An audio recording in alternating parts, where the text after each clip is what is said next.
Essaala eya Monsignori Aloysius Ngobya mu linnya lya Patri n'erya Mwana n'erya Mwoyo Mutuukirivu. Amiina. Ayi Mukama Katonda waffe, Ssebintu, omuzira kisa, ensibuko y'obutuukirivu bwonna, era nga ggwe atuyita okuba abatuukirivu, nga tufukamidde mu maaso go, era nga twekutte ku nnyaffe Biikira Maria ataliiko bbala. Tukusaba omuddu wo Aloysius Ngobya omukozese ebyewuunyo asobole okulangibwa mu lubu lw'abeesiimi, ekisa kino nga kimugiriddwa, naffe kituyamba okunnyikira Kristu, okweyongera mu kukkiriza, n'okutambuliranga mu makubo ge. Ekyo tukikusaba nga tuyita mu Yesu Kristu Mukama waffe. Amiina.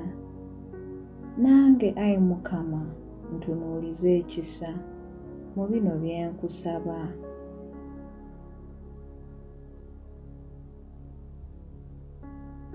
Kitaffe ali mu ggulu, erinnya lyo litiibwe, obwakabaka bwo bujje, by'oyagala bikolebwe mu nsi nga bwe bikolebwa mu ggulu.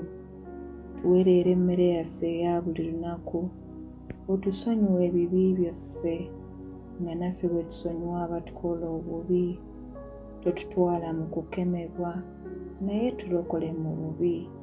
Amiina. Mirembe Maria, ojjudde enneema, Omukama ali naawe.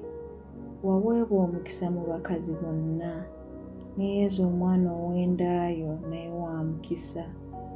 Maria omutuukirivu, nnyina Katonda, tusabire ffe aboonoonyi, kaakano ne mu kaseera ak'okufa kwaffe. Amiina. Ekitiibwa kibe ekya Patri n'ekya Mwana n'ekya Mwoyo Mutuukirivu, nga bwe kyaliwo olubereberye na kaakano ne bulijjo, emirembe n'emirembe. Amiina.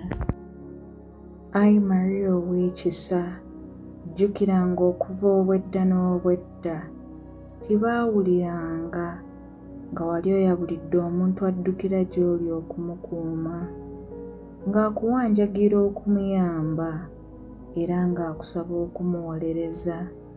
Nange nno, ayi Biikira mugole w'ababiikira, nnyabo, nzirukidde gy'oli nga nkwesiga bwe ntyo, nzize gy'oli neevuunise ku bigere byo nga nkaaba olw'ebibi byange.